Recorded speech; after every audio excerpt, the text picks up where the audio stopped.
Señor, te damos muchas gracias porque podemos volver, Señor, un domingo más a juntarnos como iglesia para alabarte, para glorificarte y también para escucharte, Señor. Y en esta mañana queremos que tú hables a nuestros corazones, necesitamos que tú confrontes nuestra vida, que tú te presentes en ella, Señor, y que tú sigas dándole sentido como has hecho, Señor, durante todo este tiempo hasta el día de hoy. Y te presentamos nuestras vidas, Señor, nuestros corazones, para que quizás, y como el Salmo hemos leído al principio, no están preparados para alabarte, no tienen ganas, para que tú los animes, Señor, para que tú nos confrontes con también nuestro pecado, para que nos sigas santificando. Y, Señor, que tú sigas haciéndonos crecer y parecernos más a ti, Jesús. Muchas gracias porque tú eres bueno y porque el Espíritu Santo sigue obrando en nuestra vida, Señor. Amén. Amén.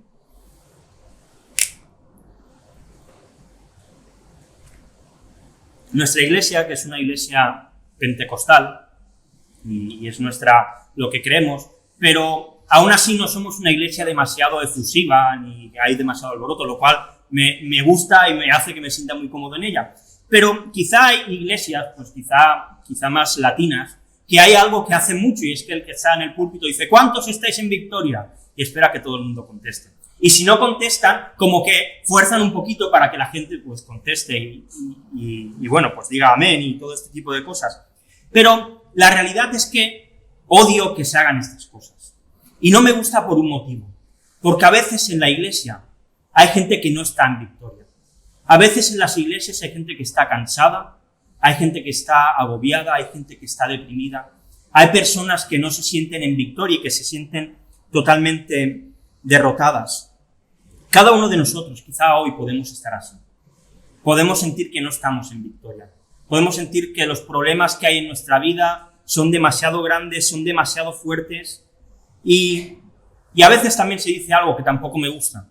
Venimos aquí a alabar a Dios, deja tus problemas fuera y ven a alabar al Señor. Y cuando te vayas te los recoges y te los llevas otra vez. Y creo que precisamente el cristianismo lo que ofrece es respuesta a los problemas. La mayoría de religiones dicen: ¿quieres acercarte a Dios? Pues haz esto y haz lo otro y lo otro. En cambio, el cristianismo no es así. Jesús lo que hizo fue presentar y abrir la puerta para que pudiésemos ir con nuestros problemas a la cruz y dejarlos allí y poder descansar en Él. Y la verdad es que hoy quiero hablaros de algo que para aquellas personas que quizá puedan estar de esta manera. Si alguno de vosotros estáis pues agobiados, deprimidos, con muchos problemas y quizá por las situaciones que todos conocemos, quizá puedas estar así, hoy quiero hablarte a ti. Pero no solamente a los que están así, sino también a aquellos que quizás se sientan que están en victoria. Y gloria a Dios por aquellos que quizá en este momento estén así. Pero la realidad es que todos podemos estar tanto en una situación como en otra. Y creo que la Biblia nos habla tanto a los que están bien como quizá a los que están menos bien o están más agobiados. Y hoy quiero hablaros de un momento del pueblo de Israel. Sabemos que estuvieron 40 años en el desierto y que estoy seguro que si Moisés les hubiese preguntado ¿cuántos estáis en victoria? Viendo todo el recorrido, la mayoría se hubiesen quedado callados. Ninguno habría contestado porque vemos que el pueblo cada 2 por 3 se estaba quejando. Y hoy me gustaría hablaros de uno de esos momentos. Así que si tenéis Biblia y me queréis acompañar, vamos a ir al libro de Números, al capítulo 21, y leeremos los versículos del 4 al 9. Números, capítulo 21, del 4 al 9.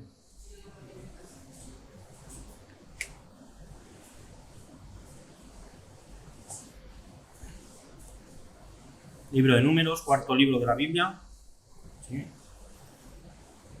Capítulo 21, y leeremos los versículos del 4 al 9, 5 versículos solamente.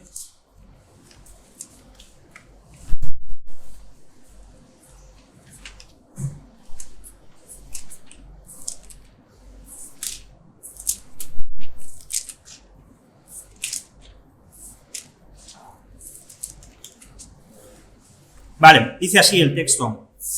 Después partieron del monte de Or, camino del Mar Rojo, para rodear la tierra de Edom, y se desanimó el pueblo por el camino. Y habló el pueblo contra Dios y contra Moisés. ¿Por qué nos hiciste subir de Egipto para que muramos en este desierto?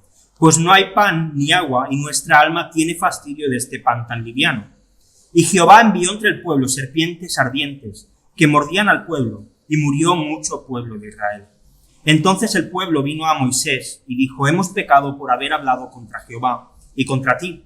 Ruega a Jehová que quite de nosotros estas serpientes. Y Moisés oró por el pueblo, y Jehová dijo a Moisés: hazte una serpiente ardiente, y ponla sobre un asta.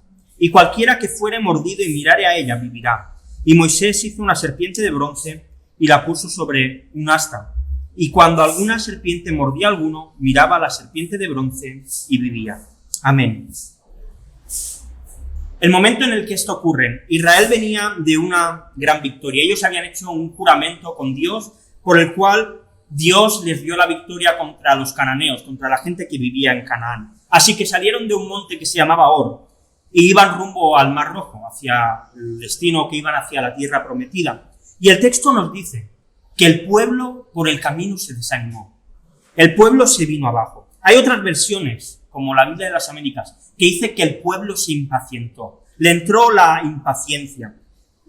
El pueblo se había cansado, habían perdido la paciencia y quizá podríamos decir que podemos traducir esto también como falta de fe. El pueblo perdió su fe.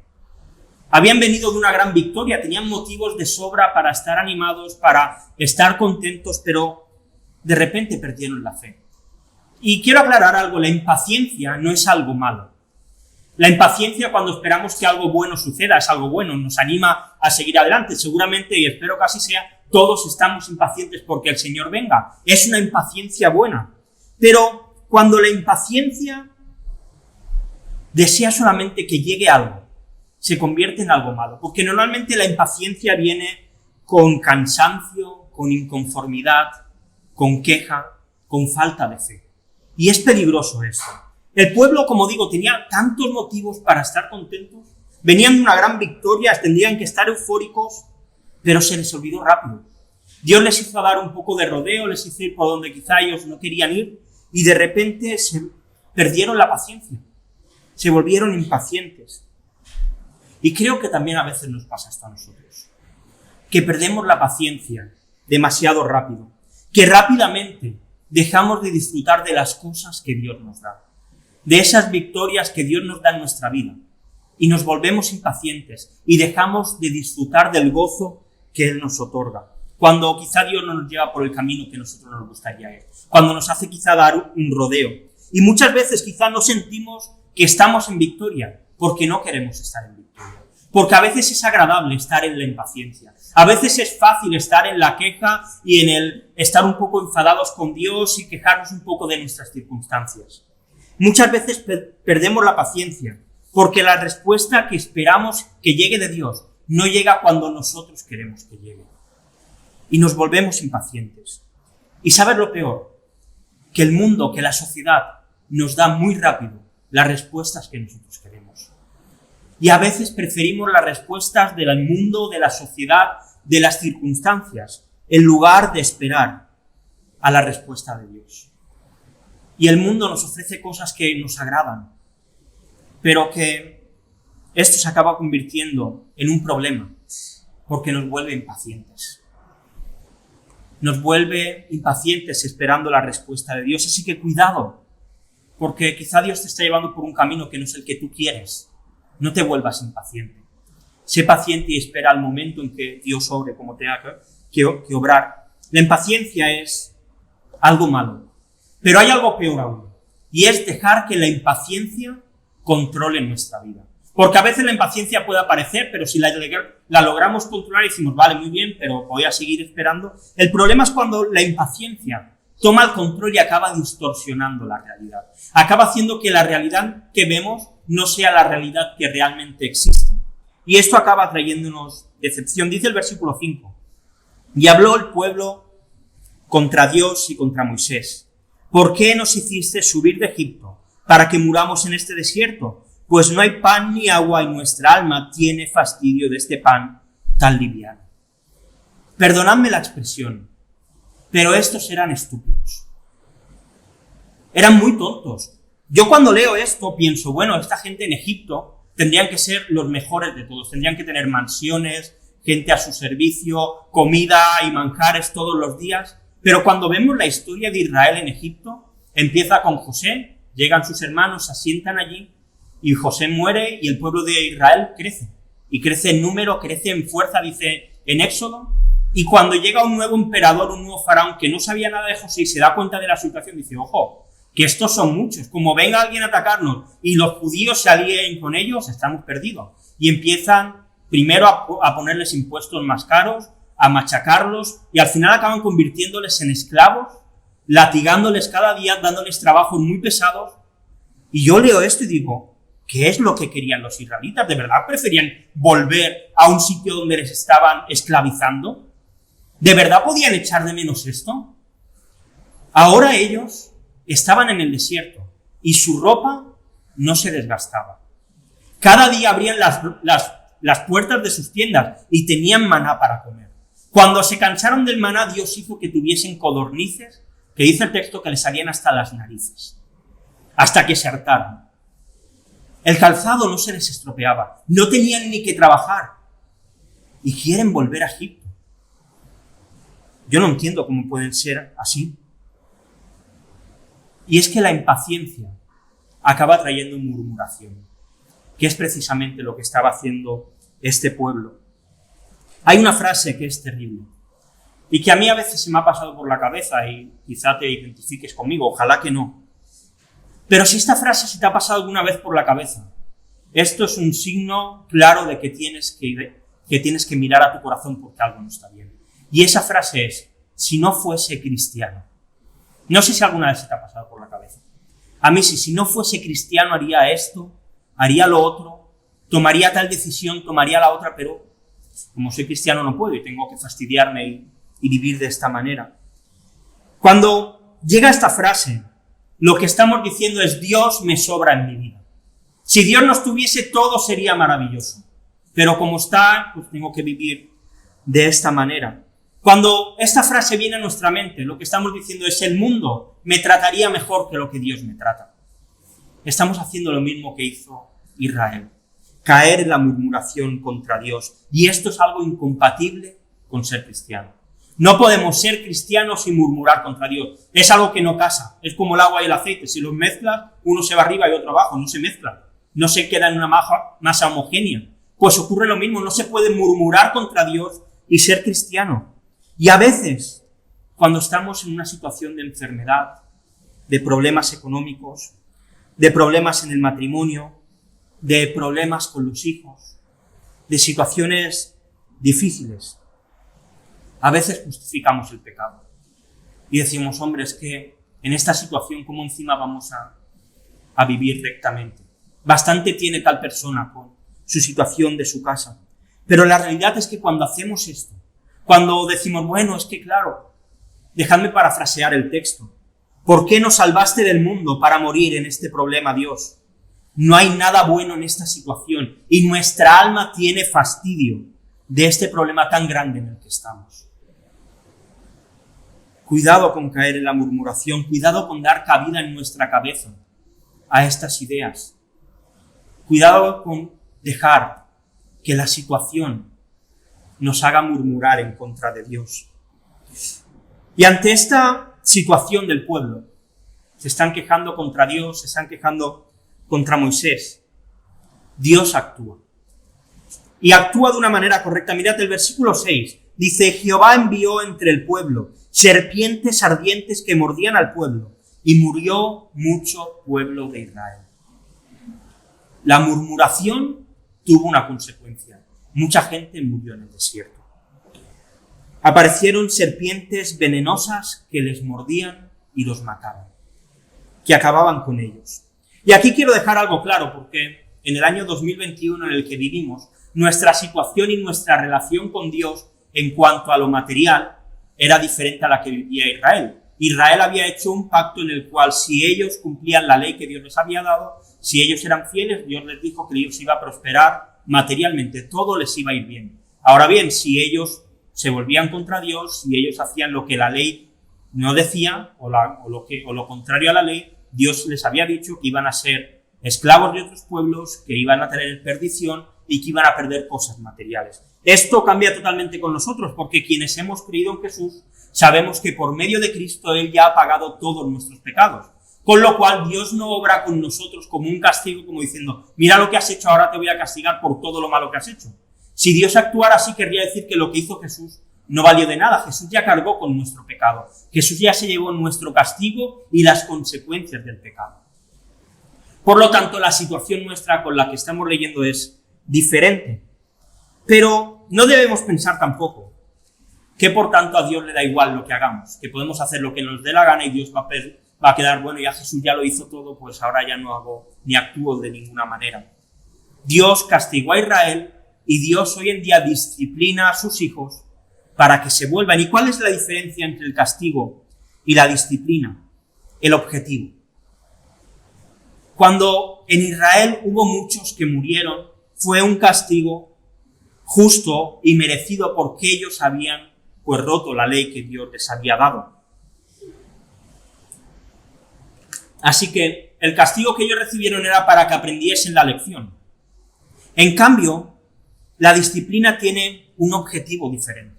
Dice el autor de Hebreos que el objetivo de la disciplina es producir un fruto de justicia agradable y que todos nosotros podamos participar de la santidad de Dios. Un lado era el castigo, era habéis hecho esto, ahora vais a recibir esto. Ahora la disciplina lo que hace es que por medio de ciertas circunstancias, por medio de ciertas situaciones, Dios hace que seamos mejores, que seamos más santos y que seamos más parecidos a Jesús. Y mira la situación en la que estás. Quizá solamente sea un rodeo por el cual Dios te está llevando, como hizo con el pueblo de Israel. Y quizá Dios te está llevando por una situación no agradable, por una situación difícil, porque Dios solamente te está haciendo dar un rodeo para llegar al sitio donde llegas. Quizá la situación en la que estás sea disciplina de Dios. Quizá Dios quiere hacerte volver de un mal camino que has tomado, de una mala decisión, de un corazón que quizás se está apartando de Él, y a veces por medio de la disciplina Dios nos lleva y nos vuelve a Él. Déjame contarte un ejemplo de cuando preparaba esto, me venía a la cabeza. Recuerdo una persona que le operaron de cáncer y fuimos a verle al hospital. Y él había sido cristiano, pero bueno, pues dejó a su mujer, se fue con otra mujer, rompió su matrimonio. Y hablando con él, nos decía, yo siempre le había pedido a Dios que por favor no me hiciese sufrir un cáncer. Porque no podía soportar eso. Y dije, ¿no ves que Dios te está diciendo que vuelvas? Y Dios le sacó del cáncer y ahora está sano. Pero ¿no ves que Dios te estaba diciendo que vuelvas, que Dios te estaba disciplinando para que volvieses? Lamentablemente, cuando el corazón está encegado y entenebrecido, a veces ni siquiera la disciplina de Dios sirve para que nos demos cuenta y al final se evidencia que esa persona, y ojalá algún día vuelva, pero parece ser que realmente nunca fue hijo de Dios. Así que sí, a veces Dios nos hace pasar por ciertas circunstancias para hacernos volver. Y hay una tercera situación, y es que a veces las cosas que vivimos no son más que la consecuencia de los pecados que quizá hemos cometido. Y no sé, se me ocurría también, por poner un ejemplo para que esto nos quede claro, alguien que ha tenido problemas en su vida con el alcohol y ha bebido mucho alcohol, lo normal es que acabe teniendo problemas de riñón o de hígado. Y esto al final no es algo ni que Dios esté mandando disciplina, ni un rodeo, sino que es la consecuencia de las cosas que hacemos. Pero mira, sea cual sea la situación en la que estás, ya sea que Dios te esté dando un rodeo, ya sea que Dios te esté disciplinando y a veces lo hace para que volvamos a donde teníamos que estar, ya sea una consecuencia de nuestro pecado, sea la circunstancia en la que sea, no te impacientes, no pierdas la paciencia. Dios siempre nos va a llevar al mejor lugar. Dios siempre nos va a llevar al mejor camino. No pierdas tu fe. No murmures contra Dios. Sigue confiando en Él. Y el pueblo reacciona. Están viendo como amigos suyos, como familiares suyos, están muriendo a causa de estas serpientes. Y el pueblo reacciona de la manera lógica. Versículo 7 dice, entonces el pueblo vino a Moisés y dijo, hemos pecado por haber hablado contra Jehová y contra ti. Ruega a Jehová que quite de nosotros estas serpientes. Y Moisés oró por el pueblo. Al final el pueblo se arrepiente.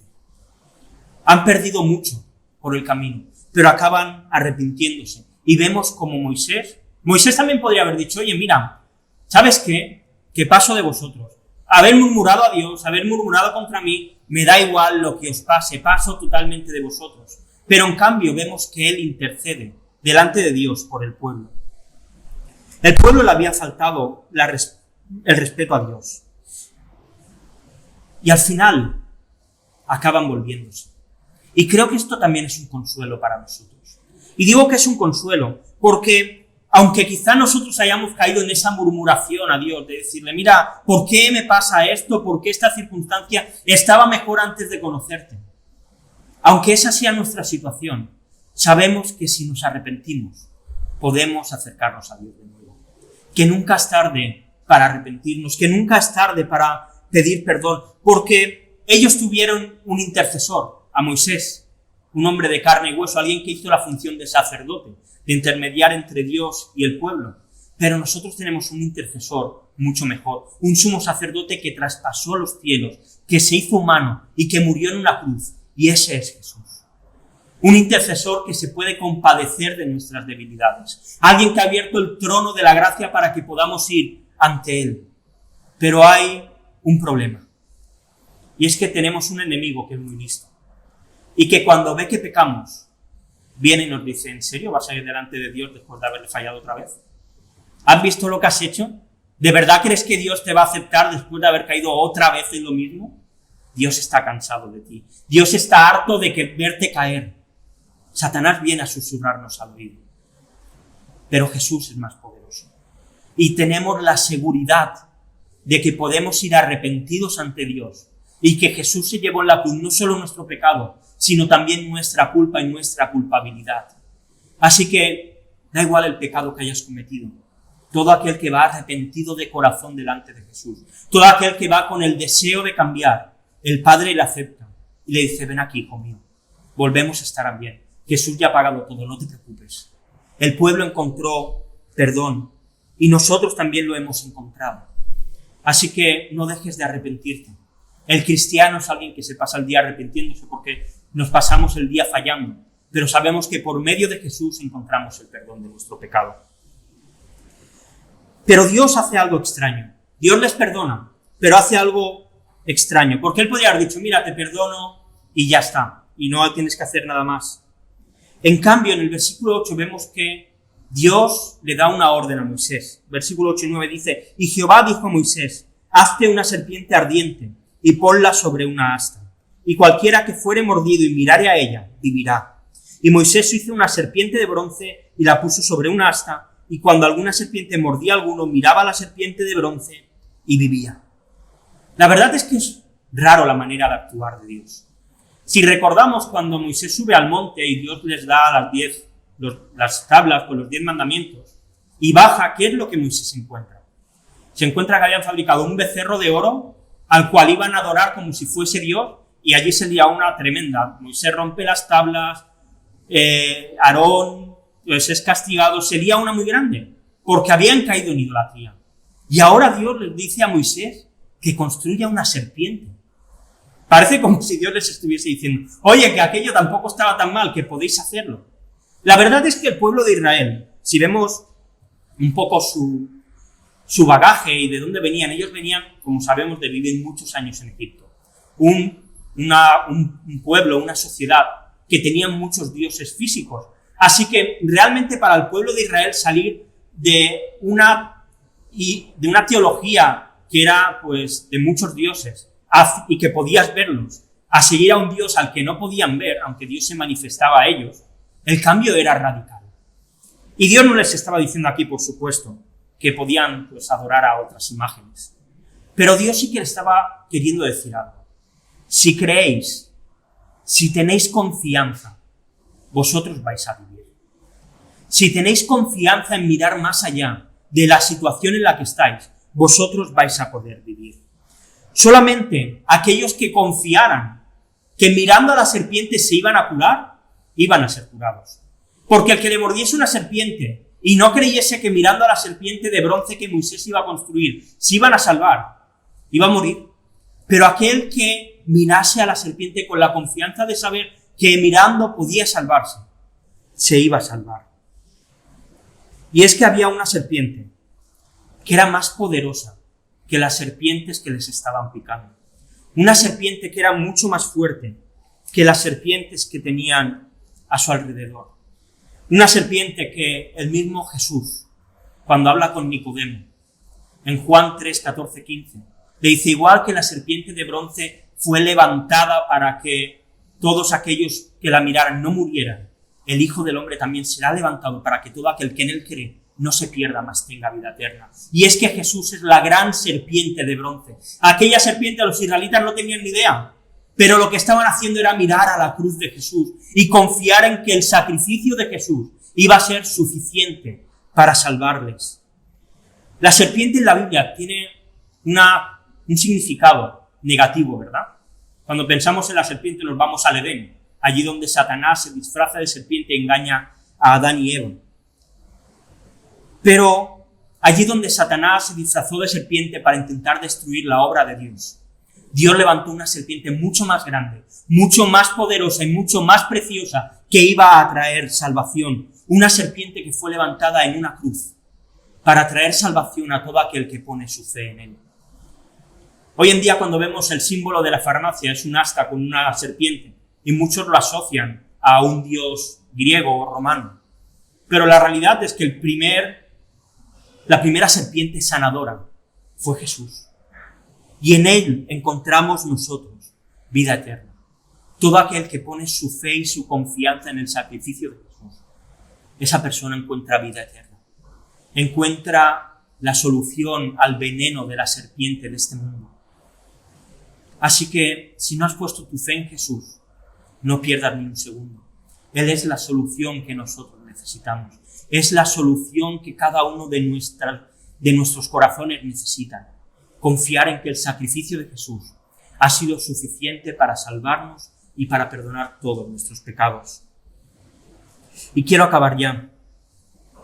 Empecé hablando de gente derrotada, de gente que quizá no está en victoria, de gente a la que quizá sus problemas le están superando y quizá tú seas uno de ellos, puede ser. De personas que quizás se están impacientando por el camino por el cual Dios les está llevando. Quizá haya serpientes en tu vida que te están picando y que te están haciendo daño, que te están haciendo sufrir. Y esto puede ser de muchos tipos.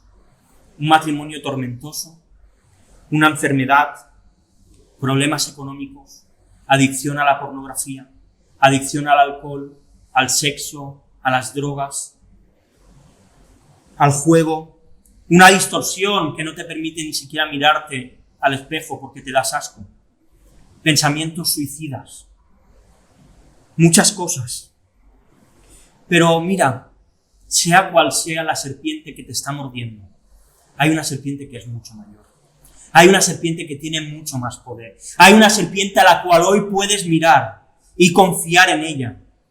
Y aquí no estoy diciendo que hay cosas en esta vida que nos pueden ayudar.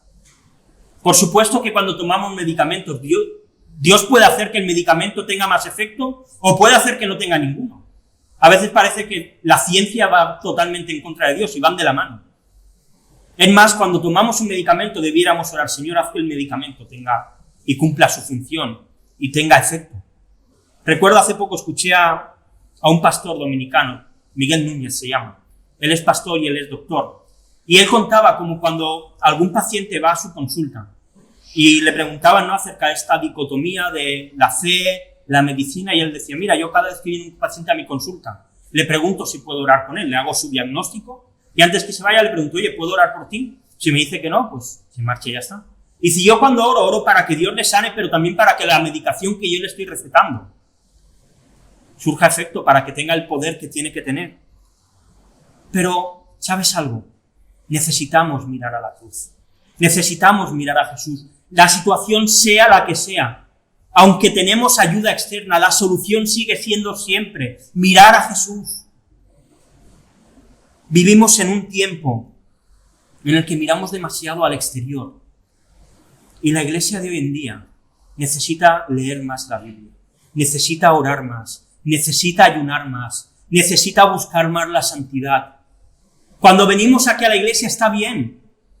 Y aquí nos llenamos de Dios, escuchamos la palabra, salimos animados. Pero la vida cristiana se vive en nuestra casa, en nuestra habitación, de rodillas, a solas. Ahí es donde necesitamos mirar a Jesús. Los grandes avivamientos han venido de gente que en su casa oraba, que en su casa ayunaba. Y aquí venimos a celebrar. Y por supuesto podemos venir con nuestros problemas, pero no podemos dejar de mirar a Jesús. Y te invito a que en esta mañana mires a Jesús. Sea cual sea la serpiente que te está atacando, mira a Jesús. Mira a la serpiente de bronce que ha sido levantada para que todo aquel que en él crea no se pierda, mas tenga vida eterna. Porque en la cruz Jesús se llevó no solo nuestra salvación, sino que se llevó nuestro pecado, se llevó nuestra culpa, se llevó nuestros dolores, nuestras enfermedades. Así que confía hoy en Jesús y mira a la serpiente de bronce y confía en que Él tiene la solución. Vamos a orar. Señor, gracias porque por medio tuyo, por medio de esa serpiente que fue levantada, hoy podemos acercarnos al trono de la gracia y encontrar el oportuno socorro que nuestra alma necesita. Gracias porque hemos confiado en ti, Señor, y si hemos apartado nuestra mirada, si hemos caído en murmuración, ayúdanos, Señor, a cambiar, Señor, a mirarte a ti, a mirar a la serpiente que ha sido levantada para que todos los que creemos en ti no tengamos perjuicio, Señor, sino que tengamos solo beneficio. Ayúdanos a ver, Señor, cuando tú nos haces quizá dar un rodeo más grande o cuando tú nos estás disciplinando, Señor. Pero sea como sea, no te olvides de nosotros. Sigue transformando nuestras vidas, Señor, y ayúdanos a mirar y a confiar en ti, Jesús. Te damos toda la gloria, Jesús, en esta mañana y te bendecimos. Amén.